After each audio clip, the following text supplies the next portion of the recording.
Good evening and welcome to this series of conversations that we'll have with the industry on the changing workplace, on the way the workplace is changing, some of the challenges companies face, some of the way they're trying to look for these solutions as they navigate a world, the emerging world, technology-led world, and how they can multiply, if I may use the word, the value of the enterprise with the new talent that they can access at all locations, in the locations that they are in and the locations that they may not be present in.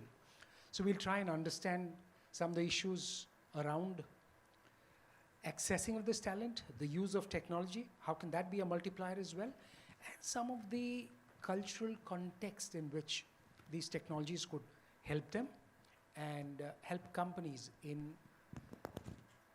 reaching out to the right set of people, reaching out to the right set of targets as well for themselves. Because unless companies get to their own target, it might just be a little difficult for them to continue in the quest for, either spending or hiring, whichever way you look at it. So first, as we speak about this, just to give you a little context as well, this is one of the series that we're doing talking about the changing workplace and the collaboration that the workplace is seeking today. We'll go to other cities, talk about similar conversations, similar issues, and of course, ultimately it'll find its way in the paper to make sure that this could be learning for companies which may not have been part of such a conversation. Ultimately, if everyone learns out of this, it'll be something probably worth our while, and we would have played our small role in helping companies understand, the smaller companies, the larger companies, the companies that are willing to change and make good of this opportunity.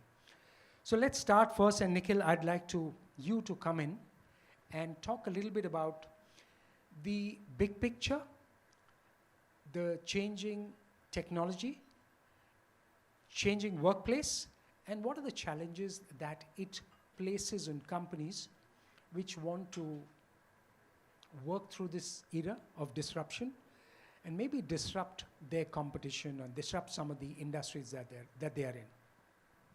Perfect. Thanks, Ashutosh. So maybe to set that broad context, I think while we are talking, is it okay? No. So while we're talking about workplaces, maybe I'll just zoom out a bit. I lead the Future of Work initiatives for Deloitte India, and a lot of the research, a lot of the work that me and my team have done have largely centered around future of work transformation, which in a way is what you also said, right? Which is what are organizations trying to do to be future ready? So they say that, okay, let's keep the business as usual stuff aside, but what does it take to be ready 3 years or 5 years down the line? And to that, I'll just take a step back and just talk about the lens with which we look at it in terms of future readiness, which is the work, the workforce, and the workplace, right? And I don't think the three of them are exclusive, right, or disconnected in a way. I think there are a lot of interlinkages. So I just thought I'll paint a broad picture, 30,000 feet. What are those macro trends? And maybe each of those can be discussed along with some of the nuances on culture and team. So at the work, right, at the fundamental construct of how work is getting disrupted, I'd say there are probably 3 mega trends or 3 mega factors which is changing how we define, measure, and value work. The first thing organizations are really asking each other, their peers, the organization within itself, is simplification of work.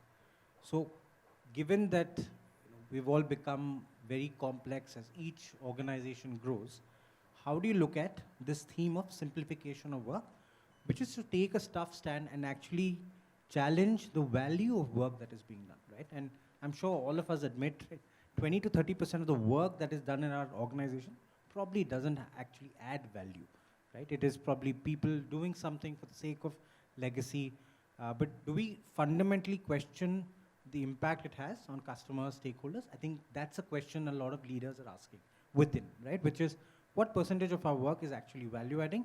What do we need to stop doing? So that's one big trend around work.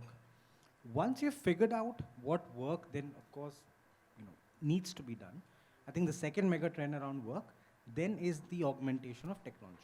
And that's a very mega trend. Obviously, I've not tried to define it too minutely, but that's when, the entire concept of human-machine interaction is obviously playing a big role. So when we talk about all forms of automation, whether it is process automation, or it is machine-led automation, or it is even, the new buzzword, which is generative AI, and all of those other things are essentially technology augmentation, right? Which is how are machines or how is technology helping humans be better at what we fundamentally do. And I think the third big mega trend, or what I'm seeing is, as I speak to leaders, is that there's a lot more focus, a lot more respect being given these days to the components of a job which are fundamentally human, right? As humans, what are we best at? We're best at creativity, we're best at problem solving, we're best at storytelling, which no machine still can replace, right? Even partly. So I think the third mega trend I would say is probably how are you looking at, the fundamental human aspects being more important in the configuration and design of work. So that's the first big W, which is the work itself. And, it's probably the most difficult to address because it's not something you can flip overnight and change, right? It is a very long journey. Whether it's automation, whether it's simplification, it doesn't happen overnight because there's a lot of change management involved in any of the transformation. The second big W that we, of course, then talk about is the workforce itself.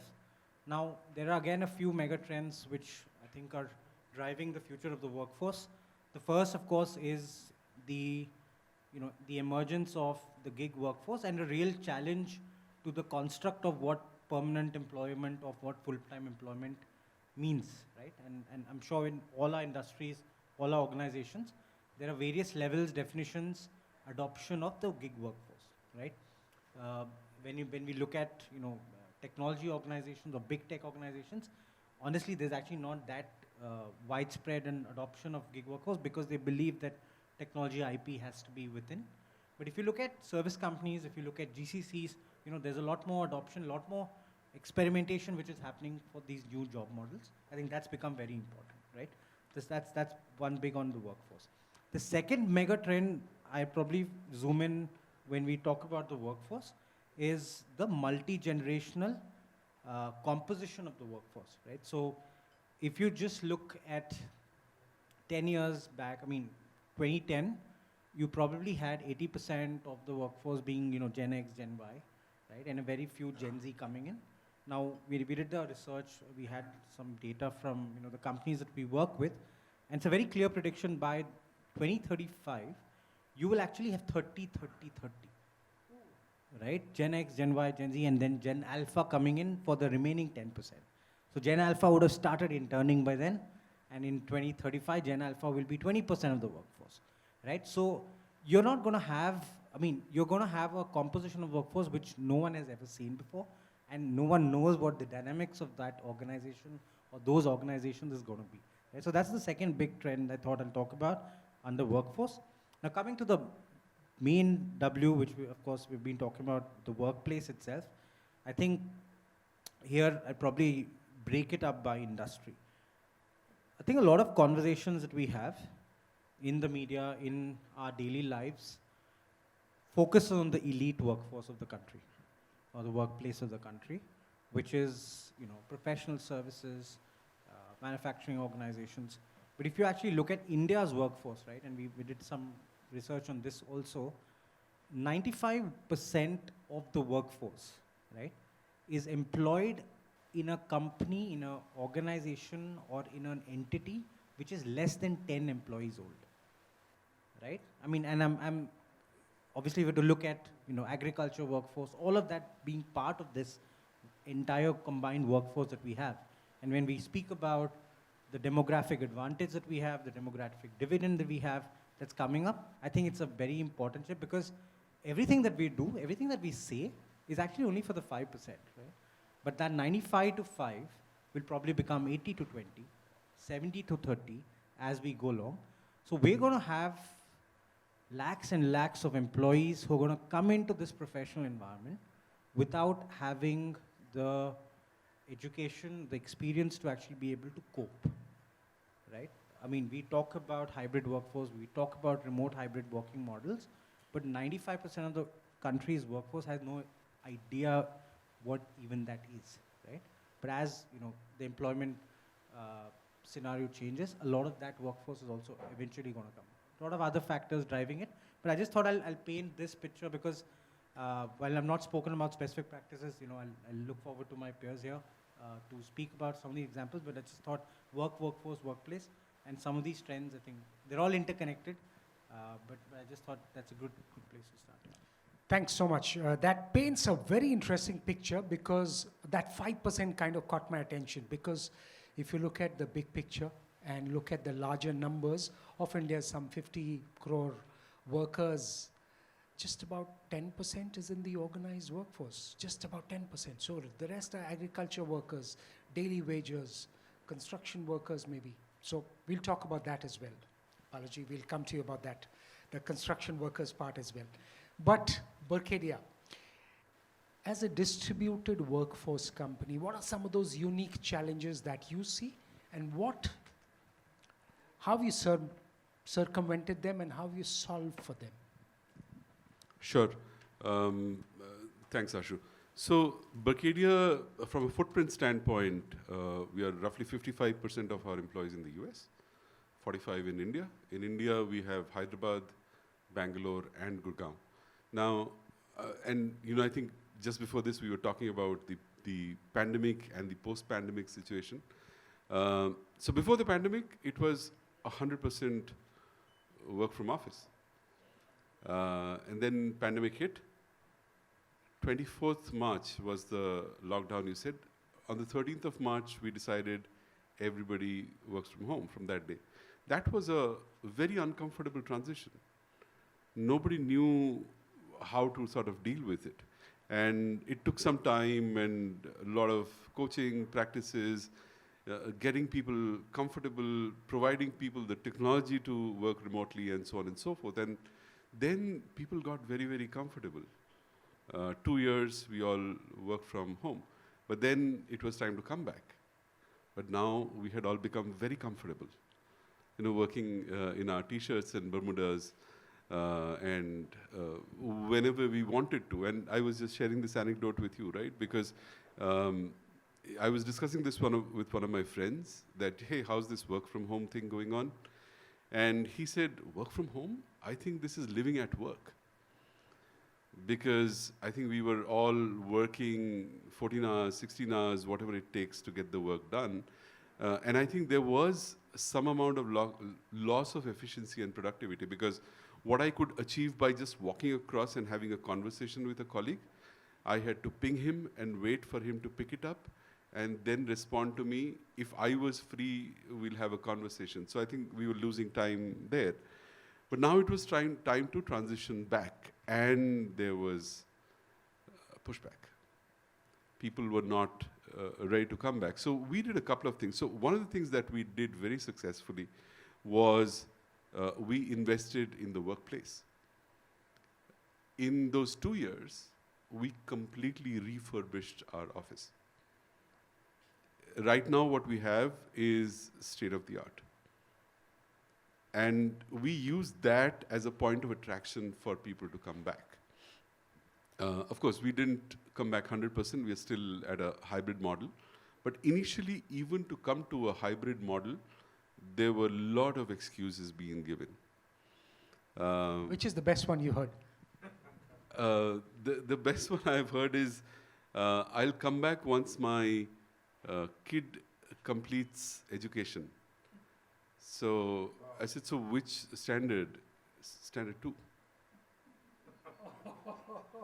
So, nice way of saying no plans. yeah, exactly. So, but very creative. I mean, you know, there was an element of garnering sympathy, so to say. Oh, it's about the kids' education. But then I think what we started doing is running a bit of a campaign. So we communicated a lot, I think. We have a communication, the internal communications team played a very significant role. So we we had a sort of celebration. We called it Culturescape. So we designed it around people from different teams interacting or building different teams, interacting with them. And one of the things that we realized is that there was so much pent-up energy of not socializing for those 2 years. When we did this, the workplace, the people got berserk. Everybody was in it, everybody was competing, they were singing, they were dancing and all of that. They were also doing their work. But I think that event, of course, it had free food along with it. That event was a turning point where a lot of people then opened up to the idea of coming back to office gradually. Of course, I mean, as Berkadia, we are a very people-centric organization, an organization which really values its culture. And one of the things that we realized was that without us being together, at least for some part of our work week, we were losing out on that. We follow a principle called outward mindset. This is from the Arbinger Institute. So it basically says, you are as important as I am. And therefore we say we need to understand each other's needs, objectives, and challenges. And we figured out that unless we are together, talking to each other, shaking our hands, I think somebody said this, it was taking a backseat. So over time, I think it requires some amount of push also, some punitive actions, because I was checking with him. I mean, they do 100% work from remote work. Moonlighting was an issue, and we till date have found 2 cases. We immediately took punitive action, and we made it very popular. So that was not a done thing as far as Berkadia is concerned. So multiple approaches, helping our managers deal with a part remote, part physical workforce. So all of that contributed for us to now come to a very stable hybrid state that we are in. Okay, stable hybrid. Now that has one element. Santanam, from your perch, from your position, how has the challenge been, well, accepted and solved for? Okay, hybrid, I would say, is a huge opportunity. You can have the best of both worlds. We don't need to be in the office, going through the traffic every single day. Make our presence in office purposeful and intentional. There is no point, if there is a team of 10 members and we say you have to be in office twice a week, it doesn't make sense for those 10 people to come on different days. Then it's just a tick mark. Right? So we have evolved. To start with, the first 6 months, 9 months, it was all about, hey, just get used to coming back, right? Get out of your Bermudas, come wear your formals and come to the office. So that was the first 6 months. Then the number of days, right? We are at the stage where we want the presence in office to be for team engagement purposes. Now, team engagement could be whiteboarding, could be sprint planning. We are largely agile, sprint reviews, retrospectives. So that way, everyone collaborate in a meaningful manner, and also go for lunch together, right? In both formal and informal settings, you build teamwork. And the agile teams that we talk about, they are for the long term, right? That those set of 7 to 10 people, we want them to be together and grow together for a year, 2 years, 3 years. That's kind of the time horizon we look at. And it is not possible to build those relationships by just being remote. So that is where we are getting to. And we are a distributed workforce as well. So Broadridge, we have offices in New York, in London, some of the Asia locations. And all the locations do pretty much the same thing.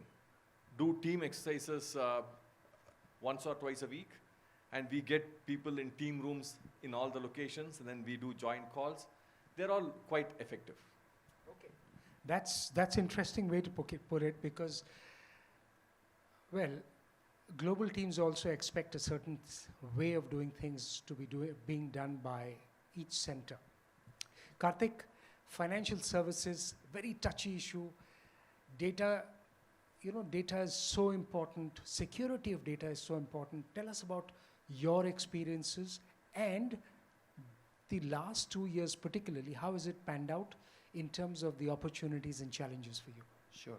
I think Sudipto and Santan covered a lot of those aspects, but one thing that we have to look at is trust.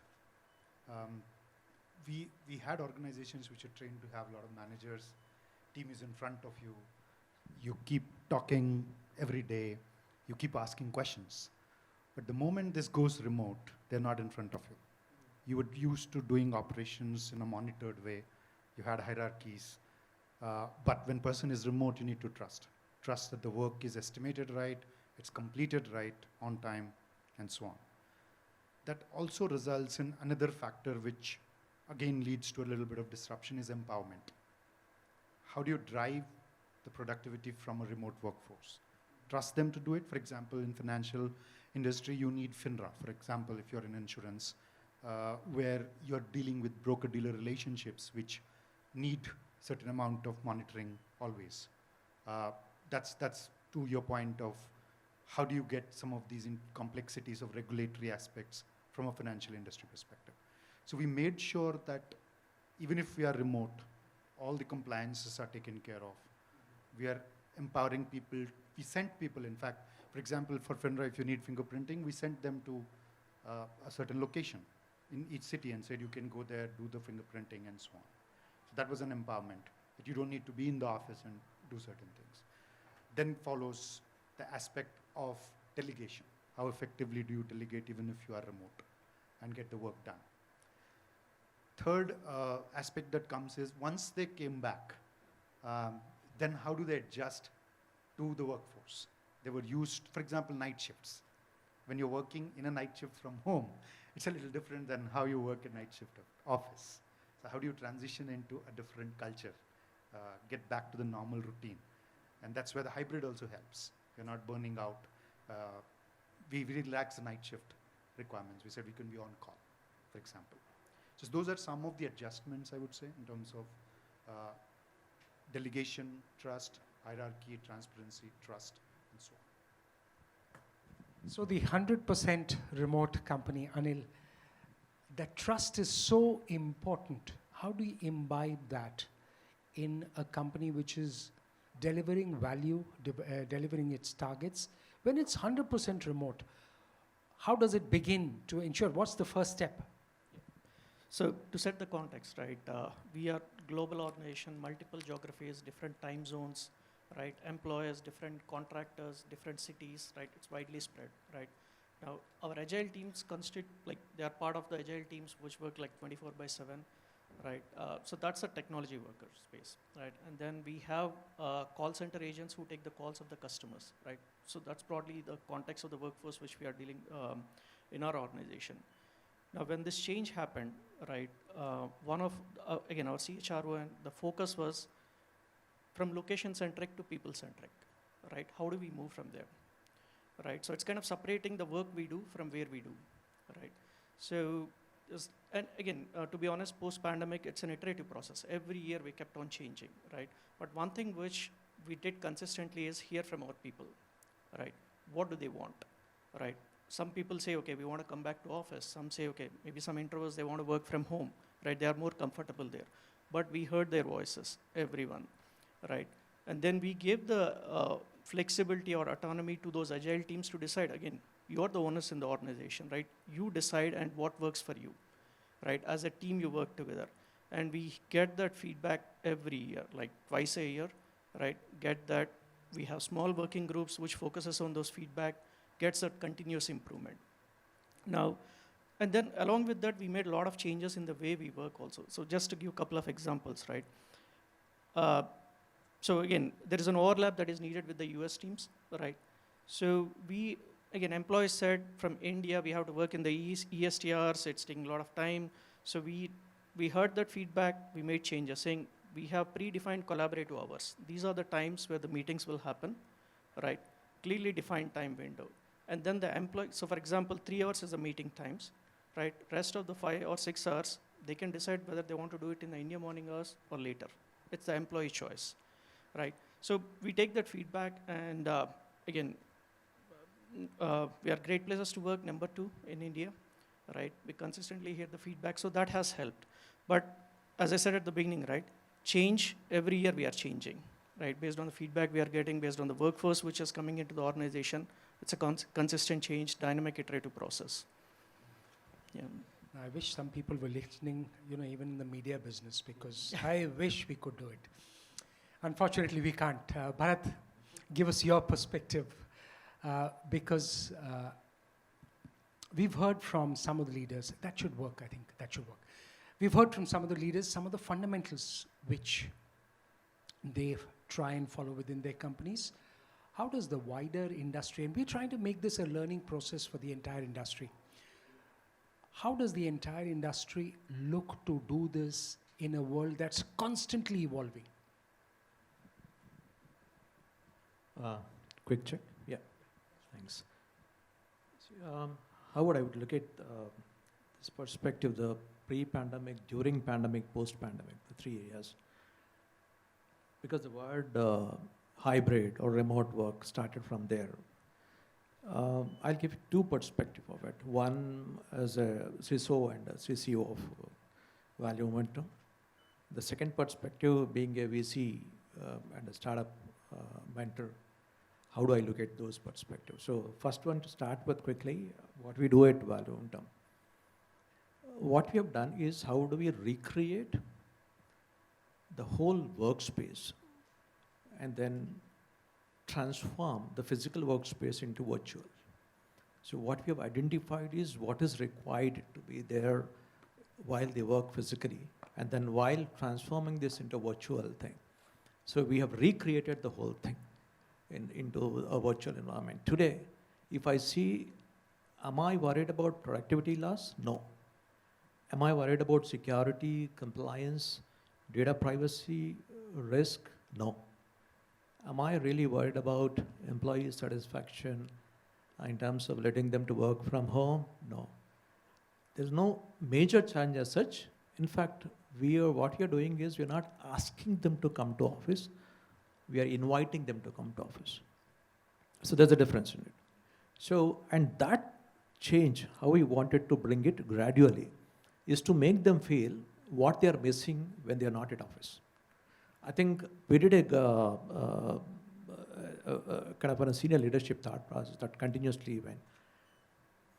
From the technology perspective, we were able to help the chief delivery officers to make sure that their productivity concerns are addressed, very well addressed, using again technology.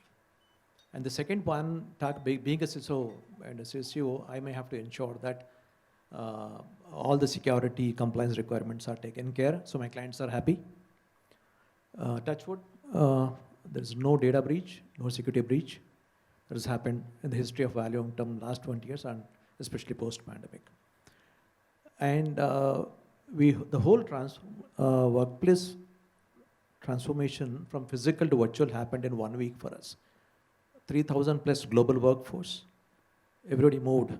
They had to move, of course, there's no other way, we did that.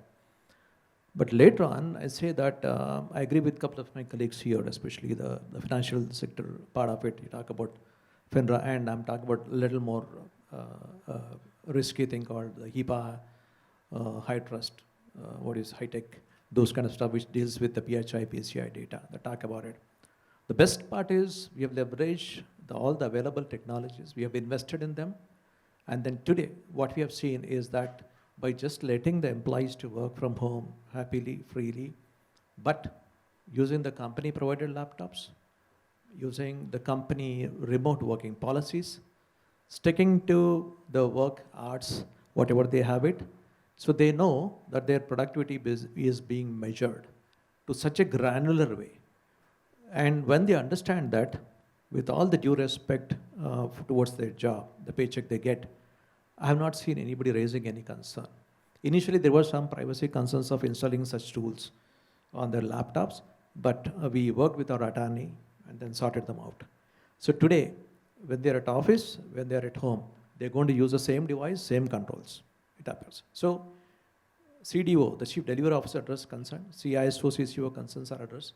Now we're coming back, our Chief People Officer concerns, to see that how do we make sure that that doesn't impact that morale, and then make sure that they continue to work at home, but they would at some point of time start missing the environment of office. So as I said that, Santana, what I heard from you, that yes, what you made them to realize that if they're not coming to office, there are these things they're missing in terms of it. And they started really missing. We make them feel that they're missing it by many ways. So that's helped us to get them back. The main important for us as a Valuum-term, a trusted third-party technology service providers for our clients, what they've asked us is how do you measure the overall productivity? Because most of the T&M engagements, and absolutely till there's no concerns raised by any client because of the kind of technology tools that we adopt, and that we make sure we have been very, very transparent in terms of making sure that the job is getting done, all thanks to the technology again. Last point which I wanted to say that is, even we run a hybrid, we run fully remote, we have multiple offices across the globe. We recently opened something in UK and then Canada also, apart from the other countries. We see that whether it is a full-time employee, a full-time contractor, part-time consultant, a gig worker, irrespective of the engagement we have with that individual resource, they are all no productivity concerns, no security concerns, no compliance concerns. And at this point of time now, we started seeing that when we asked them, hey, start coming back to office, they started 1 day, it made 2 days, now they are coming to 3 days. And last 3-4 months I've seen, they start coming all the 5 days to office. And I agree with you, Sudipto, that we have done the same thing in our office, that they come back, they love the office more than they work at home. So that's something which they're able to enjoy while they're at office. So the collaboration perspective in terms of productivity, we are able to address 100%, no issues. But the collaborative in terms of the human interaction, that is something they also know that unless they go to office, the virtual collaborations is not really that effective. You can shake hands, give a hug to your friend, all that can't happen, right? So they just started loving coming back to office. So I have seen that as long as we're able to address these 3, 4, the CPO, CISO, Chief Delivery Officer concerns, yes, we are good. And in fact, one last interesting point was, and then we helped we put up these business cases to our CFO. He loved seeing that he's spending less today. Thank you. Oh, that's the bottom line. That's the bottom line. Balaji, so it's very interesting, the conversation we're having so far, largely for a lot of the technology-led companies. Yours is a very different business, real estate, present in Bangalore and Hyderabad, and also more than 1 locations in the city. What does collaboration mean to you? How could you enhance that after, I'm particularly talking of the last 2 years. What could be done to enhance that? What have you done? Yeah, we have decentralized our operations. Earlier, all were in one office. The major decision makers, the general managers, the next level managers used to sit in one place and monitor. But now what we did is decentralized to the major project sites. So we have only about 45 people in our head office. The entire 500 and odd people are working in different locations. And the technology helps a lot with a lot of innovation that is happening with digital twins and so on. We offer this BIM solutions, digital twin and all that, and train our workers to use that effectively so that we can even monitor our sites, what is happening there, what is the waste that is there, how the productivity is coming in. The workers actually, after getting trained on the technology and usage of the technology, they are so happy, and we don't need to be behind them to deliver the output. They are happy, we are happy with it. Okay, that's an interesting way. Decentralization has worked. Yes. Usually, Anand, the way you look at companies and some of the flavor that I heard from everyone, you're trying to centralize the complexity and distributing the ease for the user. That's broadly the trend for a tech company. How are you seeing the workplace evolve, which could make companies go for maybe technology, maybe keep some things away from technology where you have the non-measurables coming in? Thank you. Yeah, I agree with you. I made some notes. Definitely one of the trends that is coming across almost everybody, I think they're using their offices as an incentive to get people. They're all focused on making sure. So I was actually wondering, so where do I get my next $1 million, right? If none of you have problems, right? But good that people have really focused on making sure the workplace and the investment in the workplace is should be the incentive for people to work from office. And when, not that I work for Logitech, I'm saying this, but even otherwise, I would have also expected the same. I would have expected my IT team to put focus on how easy it would be for me to work from office versus working from home. We are all working from home, but I'm sure we all know, and we are going through it every single day, working from home has its fair share of challenges, right? Nothing like working from office. But working from office takes that effort. So if the workplace is a great place to go, nothing like it. That's a big incentive. Yes, that came across as a trend.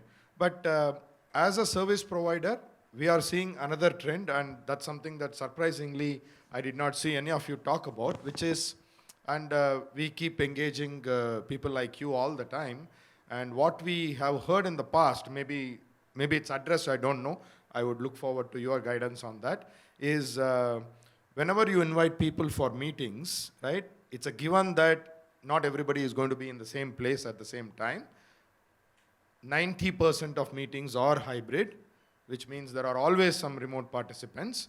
But what we have seen is people don't switch on their videos, right?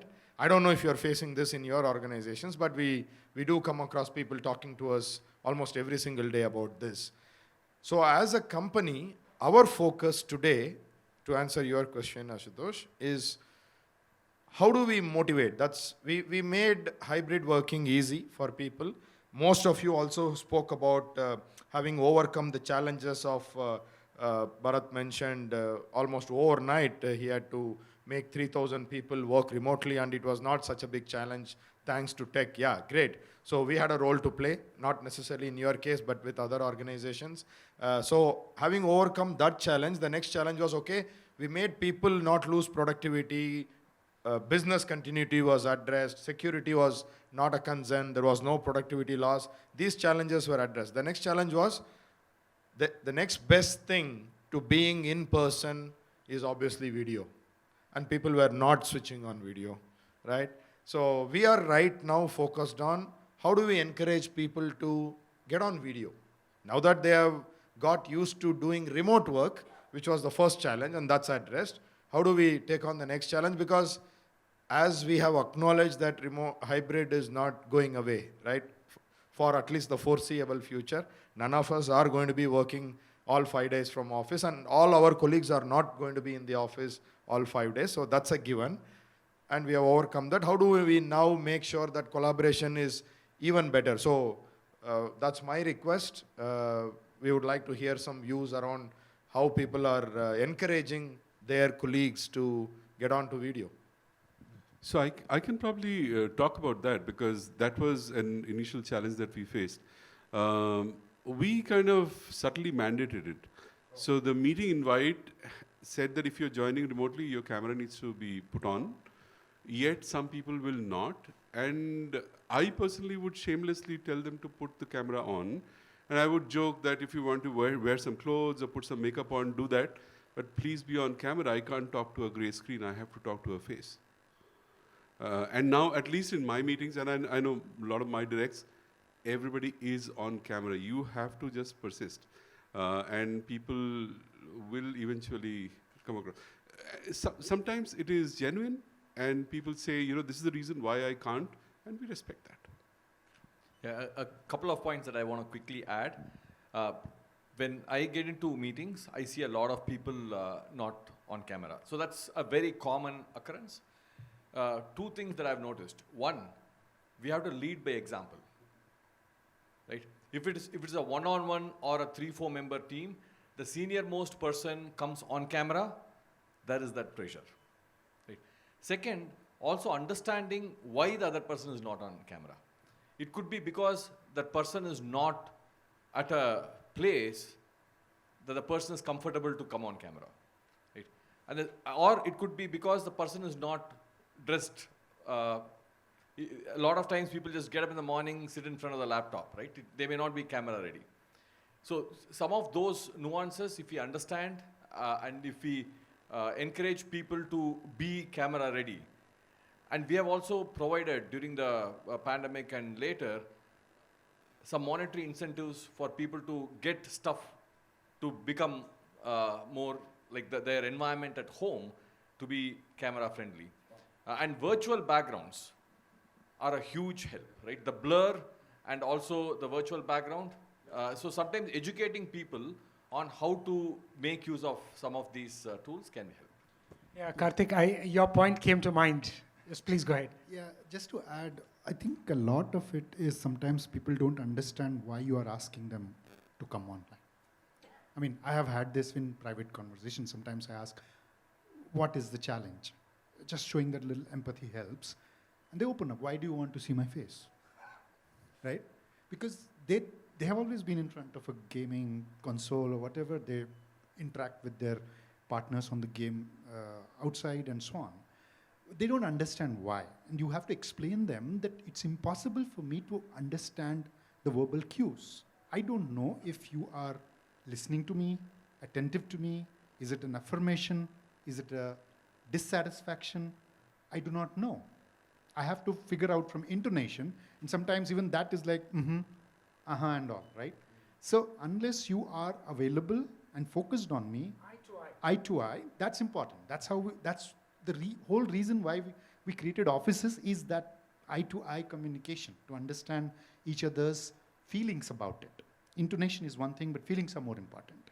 So it could be a feedback conversation, it could be an appreciation conversation, but I should know that you are able to understand what I'm trying to explain, and same for you. So once you explain these things, this improves. It needs patience, but I find it surprising that many times we don't even realize that people don't understand why you want to come online. I'll just add on the lighter side that you mentioned, one of the senior people, and I can't name the person or the company, his comment was, and there was a 4 or 5 people conversation and I was there, he said to the person, I hope you're not looking so good that the screen could crack.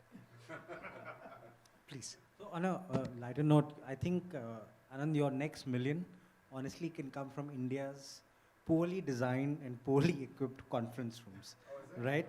I can tell you, I mean, I probably go to about 7 to 8 clients every week, right? And I can confidently tell you, it's not the issue of the individual user. I mean, of course, turning on videos is a cultural thing.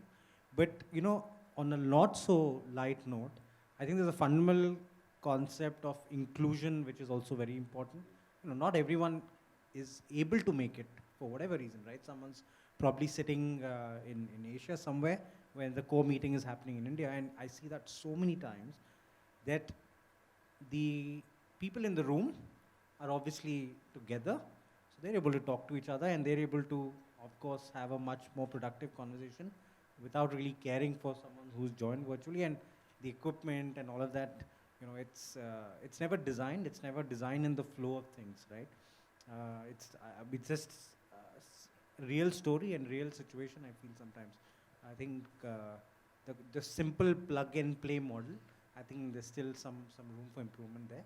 But the point on inclusion, I think the point on video and not being on video, I think fundamentally also comes from the kind of interaction. And you know, at Deloitte, we did this study for a client where we tried to help them say that, you know, what aspects of work do you actually need to come to office for? What aspects of work do you think you need to get on a video call for? What aspects of work do you not need a call for, right? A simple WhatsApp is adequate. I think of course, we broke it down, we did some analysis, waterfall, but if you look at it, all of us, probably 40-50% of work is me or I work, right? Which is you're writing something, you're reviewing a document, you're creating a document, and of course, there's a small part of collaboration there where you learn from something.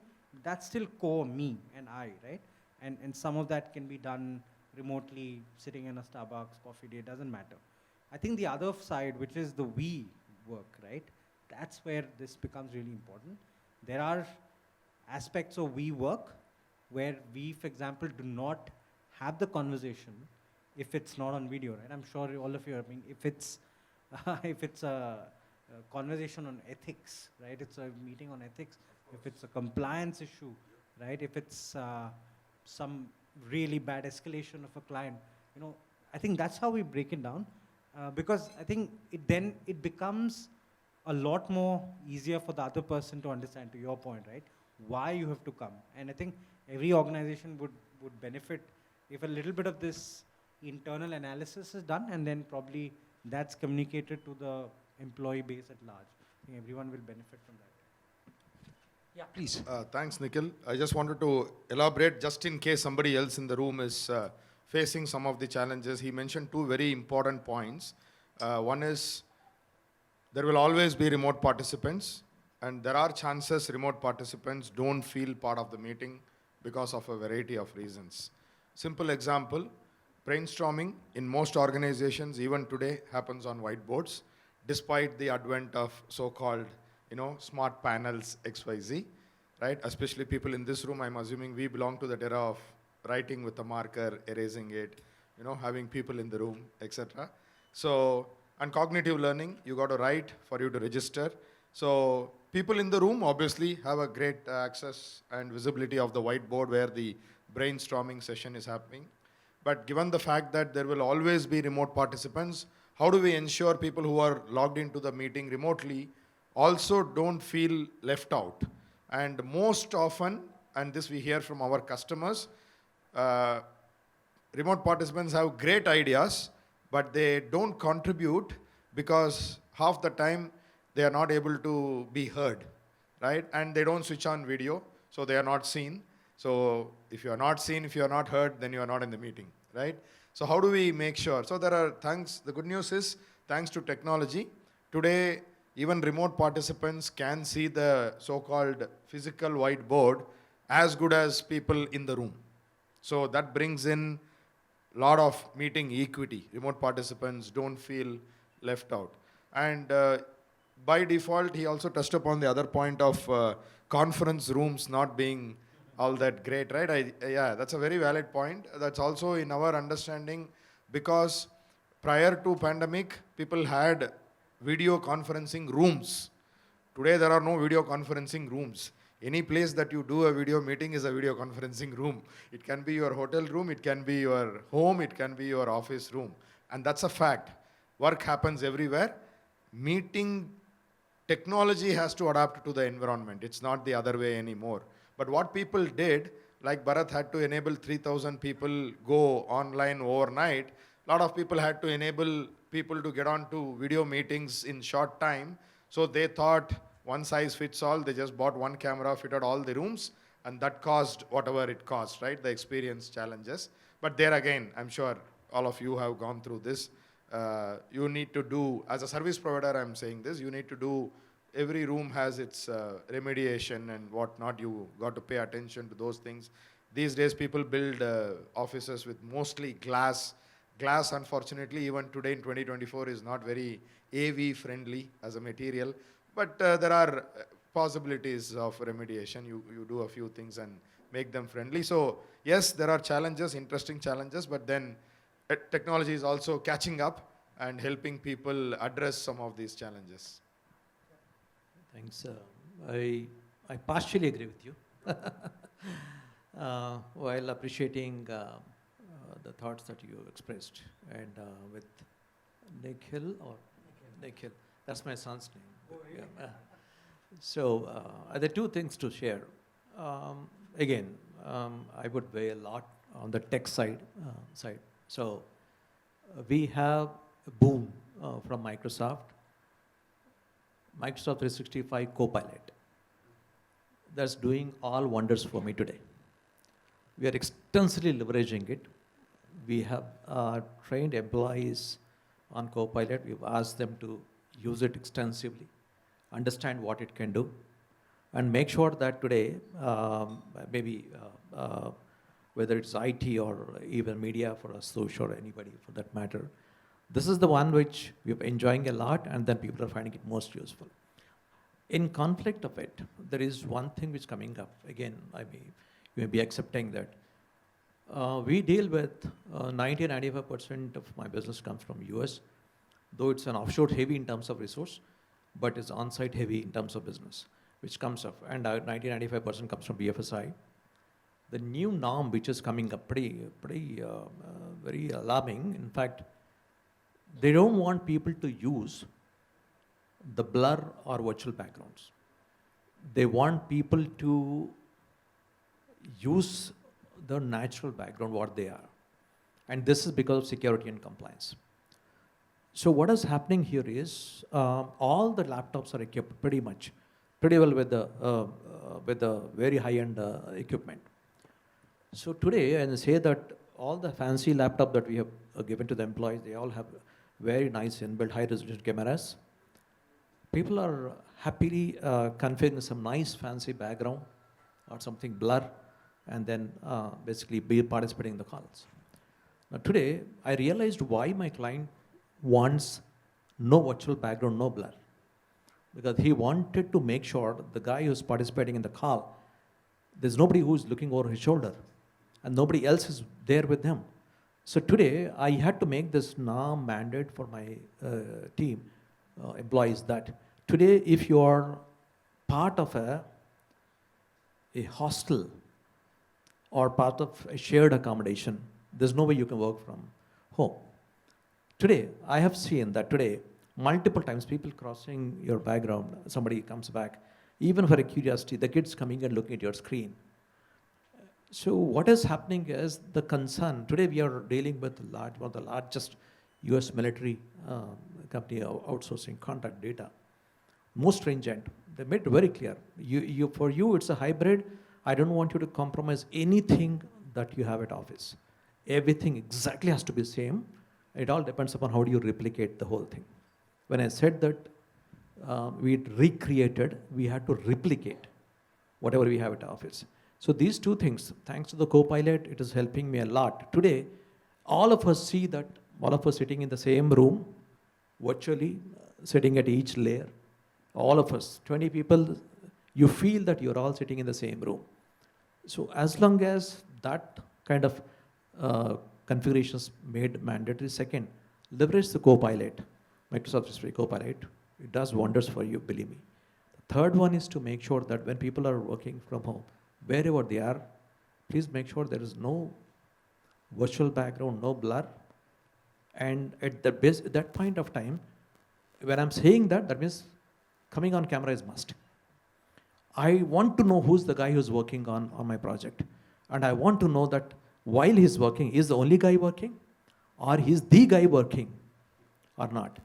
So today, because I want to make sure that today, forget about those, kind of interviews people are attending nowadays with somebody else representing them. But this norm is becoming a lot more important, especially in the collaboration side. When I say that every client meeting is mandated that everybody has to be virtual. They have to be at home. They have to be at the workspace. And we have given a very clear instructions. I say that, for example, like my son works for a world's #1 financial services company. And then the kind of norms they shared, if you wanted to be a part of a work from home, I had to invest more than what the company has sponsored, honestly. And because I want my son to enjoy being at home. So to do that, I have to meet those requirements. But I can afford to do that, not many. The second point which is coming up from the other side is, the collaborative customers are asking, for example, I say, hey, what level of technology you're leveraging to make sure your employees are working at home or at office, how do you replicate the same scenario? Today, most of us heard about this room called a white room, or you call it as a white room or some kind of, some people call it the ODC, clean room, whatever you terminology. Okay. We are asking people to maintain the same at home. So today that means they have to be behind, that there is a wall behind them, a clean wall. You have it and the light has to be there on the face. Camera should 24 hours be on. And then we have implemented technologies tools where I will be able to randomly capture their picture. They know that today, if they take a mobile, they can't take a picture. That means today, they are not finding any leeway while working from home. It is as good as working from office. How many companies can afford that? Anyone would like to comment? So while I appreciate that situation, and you just mentioned, Nikhil, Kartik, you mentioned that not each of our homes are like that. We were talking a little while ago. Yeah, that's very true. Yeah, the mic should work. Should work. It is. Okay.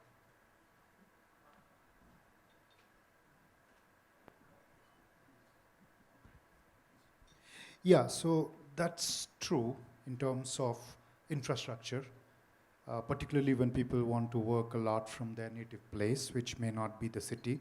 They do not have bandwidth connections. We found that a lot of people connect on their hotspots, for example. That leads to poor connectivity issue, poor experience from both the stakeholders' perspective as well as internal. Also, there are, like he was mentioning, in India, it's very common to have a lot of distractions. Parents talking like it's age-old STD, like they're talking to their trunk calls of old, or kids crossing across and other TV running, because we don't have specific workplaces. That's one thing we started having conversations on. And people ask, why can't you allow me work 5 days a week remote? The first question is, how many of us do have an office space in India? In US, yes, the occasional dog comes in, the occasional baby comes in, you feel it's cute. But in India, it's pretty much a common occurrence, a too frequent occurrence. So some of these are intrinsic to how our infrastructure is built. If nothing else, you'll have your neighbor getting married and doing firecrackers while you're on a call. Or there are other things that are happening around which you have no control on. So fundamentally, we need to ensure that those are mitigated. We do have a very liberal approach to it. I mean, we are not certainly doing the kind of things that were just explained. Again, we do educate. We do try and understand that. That's why come on the camera, encouraging. But fundamentally, there are infrastructure-related issues which inhibit a bit of that, particularly if they are in hostels or common paying guest accommodation and so on. So one thing is come back to office or enable that space. So Anil, what are some of those challenges you face when you have a 100% remote workforce? So one challenge is that he explained. We'll come to the culture part of it. That's something I think we all need to talk about. What are some of those unique challenges that you face in the current times and which obviously needs a solution? So again, technology has helped us a lot, but still there's a way to go, right? Again, from a knowledge workers point of view, we are still okay, but as I said, the call centers and all the technology for voice calls and all, working from home, right? The bandwidth issues, those are the challenges which we still have. And since, again, I'm part of the financial services industry, right? Like from a data security, and also we have given them virtual desktops. So again, Chromebooks, right? Very, very strict controls are in there. But there are challenges, like in terms of having Teams calls, I can't turn on the videos. So some of those challenges are there. So we are still evaluating the technology piece of it, right? That's a main challenge which we see. But in terms of, like, again, videos not turning on, people, again, that's a common problem. But again, we accepted that. Again, we said it's okay. But the only thing what I do is generally, I'm not on camera because of ABC. So I start saying that every time when I join the call, just in case if I'm not there. So people, at least my directs, they say, okay, they start giving the reason why they are not there. And they can't do it every time, right? So obviously after certain times, they start turning on the camera. So again, it's a culture, slowly, it takes time. Yeah, we are still making progress on that. Balaji, in your industry, yeah, please. You know, continuation to Kartik's comment on providing a proper office space in residential units is our top priority. And all our designs that we are doing now, we have a separate office space, home office, designated office with all the acoustics that is going to come in, and it will be connected with a high bandwidth. And also we have in our common amenities a business center, co-working space, and a networking space there, so that they can come down work. If they don't want to work from their home office, they can come down. And also we have smart classrooms built in into our communities, whatever we are building now. So that addresses if kids are attending the classes from home, they can also attend smart classes. Okay, yeah, you want I have an interesting sure, sure. dichotomy. Yeah, I have an interesting dichotomy to share. It'll just take 30 seconds. When I was just reflecting, everyone speak about, in Deloitte, because of the work that we do with clients, I think what ends up happening in my team, and I've seen that in lot of internal teams, right, is when we have our client conversations, and being a partner, I'm supposed to represent the firm, switch on video, I do that, right? And if I'm doing it, obviously, I'm expecting that from my team, because if you're essentially not having an in-person meeting in front of a client, I'm expecting that the virtual mirror of that, you need to switch on the video. But the interesting dichotomy is, I think in Deloitte, as a services firm, all our internal calls, no one switches on video. Zero. Absolute zero. No cameras are on. No one switches on camera for our internal calls. They're like, both okay. That's a good way to approach it. Okay, I'd like to come to the culture part of it, and that's part of the way the firm is organized. And again, I'll say, I do get on a call with some of the consulting companies, and this is something I've noticed. Now that you mentioned it, then it comes to mind. We journalists will pick on I don't know if it's anything specific to that. Okay, I'll come to the culture part of it. And this is something, why it's important is because of the way we are. We need not follow somebody else's stated policy or implied policies. How does that culture impact the way you work, maybe when you're working remotely? Or, I always think of the person who may not have visited the headquarters. So somebody, let's say, if everyone's working out of Hyderabad, so somebody, let's say, in 100 kilometers away, how does that show up in terms of culture? Would you like to add to that? Sure. And, I was referring to this earlier that at least in Berkadia, we take our culture as our number one priority. I mean, on my goal sheet, the first thing will be culture. And we use a vehicle, it's called the Berkadia Way. It is essentially a training program, but then it has multiple sort of communications to sustain the learnings of that. And it's not about what do you do, it's about how do you do it. And this comes right from the top. I mean, my global CEO would facilitate this training program in the US. I facilitate it here in India, and it's in person. And that is really the starting point. So it's the message from the top is that these are the things that we do or not do when we are at work. When I'm working from home, I'm still at work. And therefore, every aspect of that is still to remain uncompromised. I think that's the way it percolates. Does it face some headwinds sometimes? It does. But I think, at least in Berkadia, it has become such a strong sense, and it has sort of, gradually seeped into what we say, what we do, fundamentally into the DNA of the organization, that people just get it very quickly. So what we do is at any point in time, the target that I have is 90% of my employees have to be trained on that. So they know what to do about it. And there are what we call Berkadia Way champions. They are basically go-to people for them if they need any clarification. Within 3 to 6 months, everybody is trained. So everybody knows very equally what needs to be done. And it's constantly being driven. It's that language is always being used in everything that we do. So that's how we sort of keep the culture very alive. On the culture part of it, yeah, please, sure. Yeah, I understand that organizations take a lot of pride in culture, and large part of it is true, but cultures are microscopics. That's why you have a broad culture, but every team, based on the leader, on the day-to-day interactions, develops its own ways of doing things, let's say. So overall, when we say culture, we need to make sure people are given enough attention to understand their challenges. But a lot of the times, particularly big organizations face this issue, that they don't realize what's happening in one little corner. And somebody might be saying it's okay to be not online, or okay to be online, or somebody's enforcing it and so on. And then they talk. That's another bigger challenge in India culturally. Everything is spoken. The cafeteria is a big source of information than your direct feedbacks, right? So it's important that at every level this culture is spread, and he's making a great point that there are first things on the goal sheet. But overall, we should be not like very forceful about it. We have to be tolerant. Slowly you will get those changes. You should appreciate even if surroundings are not okay. That's one thing I've observed helps. So someone you said, please come on camera, and they're a little shy. You see, it's all right if your hair is not trim and properly. Yeah. So a little bit of that patience goes a long way.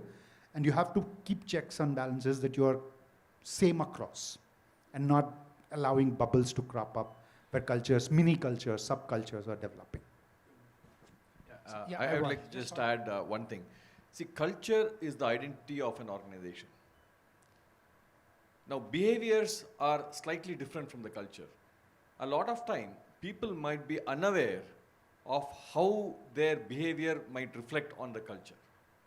So sometimes, like for example, caring for people is a cultural thing of many organizations. Now, I may care for a person, my behavior might be interpreted differently by the other person. So whenever something like that comes up, it is our responsibility to educate people, right? And we have, India, I would say, we have not been in the corporate, in the capitalistic environment for as long as, say, the other Western countries are. We are still learning to respect the rules of the road, right? It doesn't reflect the culture of the country. It only reflects that we need more time to understand and change our behaviors. So sometimes that understanding, and then not broad brushing everything as culture, undermines ourselves, right? So we have a great culture. That's how I see it. Our awareness of how our behaviors represent ourselves and our culture is something that we have to be more wary of. So I'll also add, and this, Nikhil, you mentioned about this, a multi-generational workforce that's coming in. What does that mean in terms of what the workplace will need in the way it evolves? Would anyone want to come in on that? Would you want to come in, Anand? Yeah, what we are seeing, definitely Nikhil has a point. The Gen Z, and now I learned one new term, alpha, right? The 10%. Oh my God. Okay. Their expectation from a workplace obviously is very different. Sometimes it takes time to even understand what they are saying, okay? And we have seen in our organization, let me speak for ourselves, our organization. In our organization, we see that these are people who prefer to do a meeting from their desk, not in a room, right? So for them, a good personal workspace environment is what they are looking for. Actually, they are a little uncomfortable sitting with 10 people in a meeting room, facing a large camera, large screen, etc. They make brilliant contribution, but they are very comfortable making that contribution from their desk, looking at a webcam, wearing a headset, and not in a room. Logitech is happy. Either ways, it's good for us, because we have some compelling solutions for those people also. And I think currently, if I'm not mistaken, India as a country has almost 25-30% of its population people belonging to this age group, right? And when these people, like Nikhil said, become decision makers in organizations, I think the criteria that people follow to select technology is definitely going to undergo a big change. A big change. Just one point there, Asha, if I may.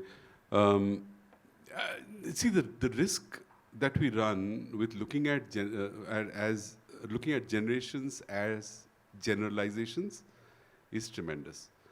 A Gen Z born in South Bombay versus a Gen Z born in a remote village in Tamil Nadu, will their needs, objectives, and challenges be the same? Probably not. And that's why, one of the things is very important to do is to see people as people and understand each individual as an individual. I think as leaders of the of whatever industry that we lead, I think that is the most critical piece, because making assumptions based on some year of birth, I think it completely undermines us as individual people. So I think, I agree with it. While we're seeing these broad trends, I think what's coming out as a big learning for organization that they have to navigate as a future challenge is, how do I look at each individual with this approach of n is equal to 1? How do I look at designing a policy, or a policy framework, right, or a benefits framework, where it is a lot more flexible, horses for courses mode, right? Not kind of painting a brush. Like someone who has their own laptop might not need a laptop allowance, right? They might say, I already invest because I want this model, this configuration, all of that. So I don't need a laptop allowance. So where are you giving me that flexibility? I think that's what this challenge of generational workforce is also going to give you, right? Simple things like org structures, right? A lot of us probably are used to command and control kind of org structures, lines and boxes, right? Whereas the new workforce or the new generation of the workforce is increasingly looking at, how do I look at my org structure as teams, right? It's not command and control, not hierarchical, but different configurations of teams working together. So I think that's the bigger challenge. I completely agree. I think it is a risk of cutting, broad brushing everyone, but the fact is organizations will have to look at this fundamental expectation from the different parts of the workforce, which are going to be so different. And you still have to keep everything flexible and configurable. That's a big challenge. Yeah, I was about to talk about hierarchy.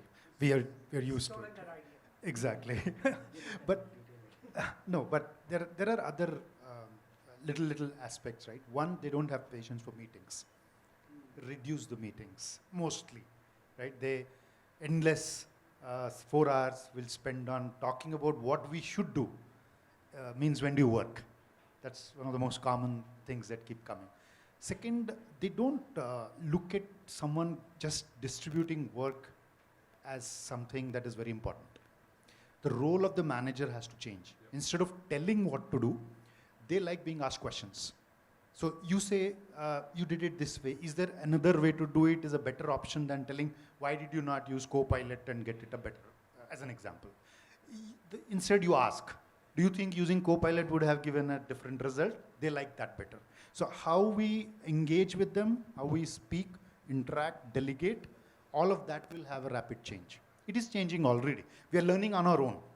When we don't get the output, we think, okay, what have I done wrong? Now I go and change the way I approach people. But yes, it's a lot about interacting with interpersonal skills, like each person has to be understood and figured out as to how we can make them give their best to us. No, I really love that point, Kartik. And I was reading this probably 6 months back, and it was talking about how technology is going to sort of change the shape of the future of workforce and work and all of that. So this said that there are going to be 3 C's that will continue to exist: the creator, the collaborator, and the coach. So I think the role of the manager or the leader is going to very quickly gravitate towards a collaborator and a coach. Yeah. Quickly, the 2 things what we have observed as part of this Gen Z, Gen X kind of this thing. We ran a survey among those workforce, especially the age-wise, the category-wise. What we would um, learned from that is that they're all looking for something called, hey, when are we going for all-out BYOD? Okay. See, I have a fancy Mac. Now you gave me a kind of a rugged, robust, solid, kind of this thing which I need to, probably it's more weighing than the dumbbell that they use to work out. Probably that's something. Coming back, that's one thing. So when we said, we started working on BYOD and BYOMD, being your own mobile device.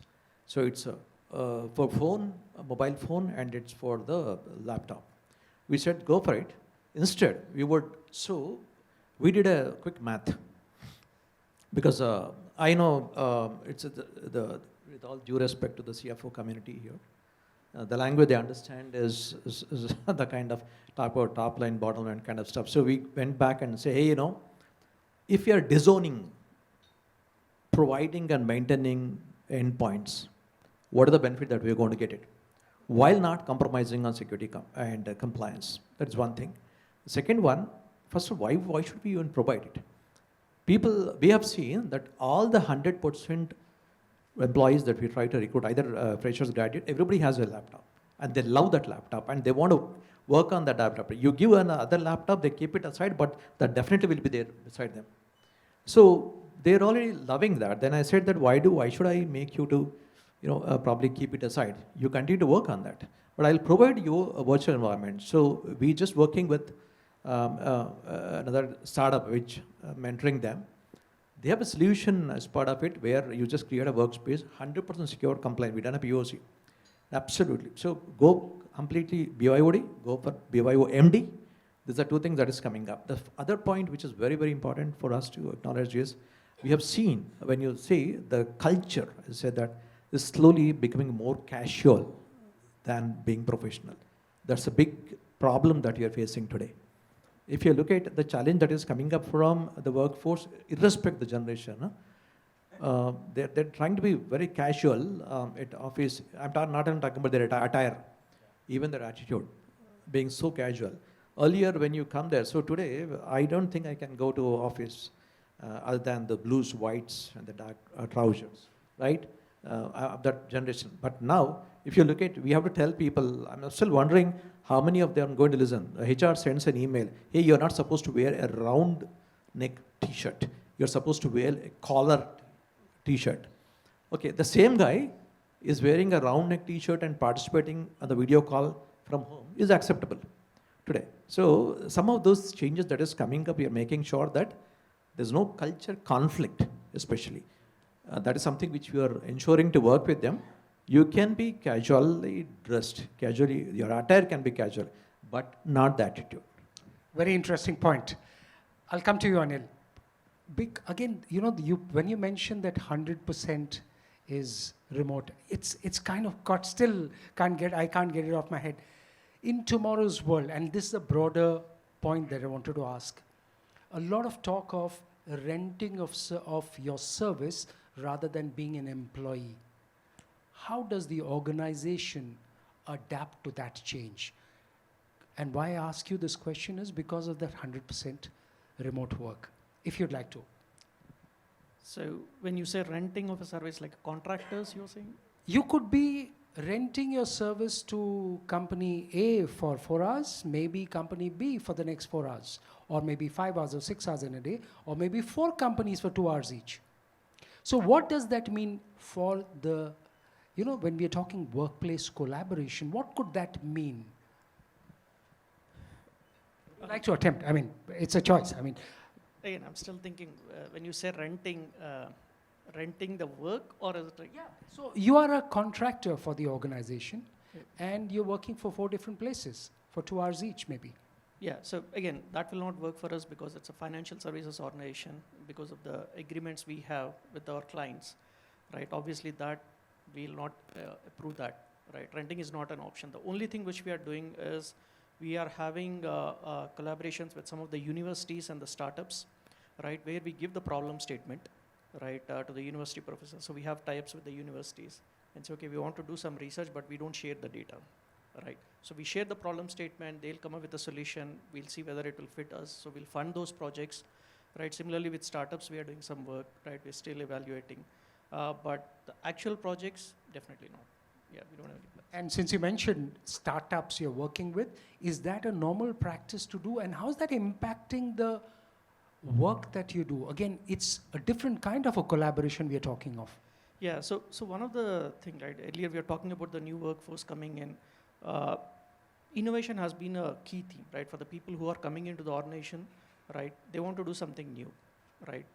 Giving those opportunities is also, again, at every level, right? At a team level, in their agile teams, how do they innovate, or like at a CTO level, right? How do we innovate? So creating those platforms is key. And when we tie up with this, like startups and all, right? Again, they are doing a lot of interesting stuff, right? Again, the new technologies in the fintech space and all. So the same work, if we do in our organization, considering the data constraints, like simple example, moving to cloud, right? If we have to do that in our environment, there's a lot of regulatory requirements. But maybe there is a pattern which a startup can build and share, right? How it is done, right? So that will save time for us, right? Some of those things. And then that way, some of our young generation, right, employees who are coming in, they'll get the opportunity to work with these organizations, right, and solve those problems.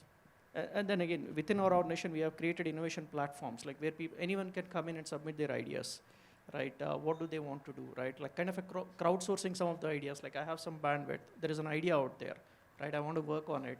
So a lot of those innovation initiatives are helping us. For you, Santanam, give us a sense of, I still think that the employee, and I read a little bit about it, the employee of tomorrow, and we'll come to you about it as well, is not the full-time, the way workplace is for tomorrow. What does it mean? Is that happening? Do you see that happening in the near future, in the next few years? I don't see it happening as much in India.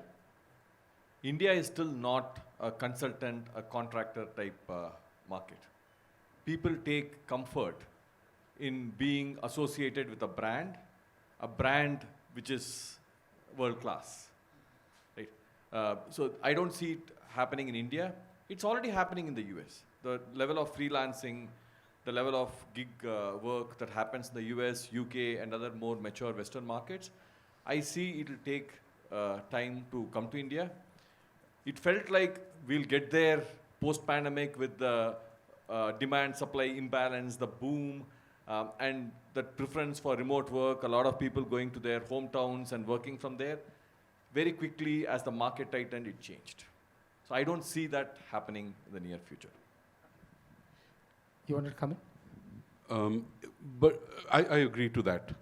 But I think if we extend the timeline, maybe next 10 years, probably it will start happening here.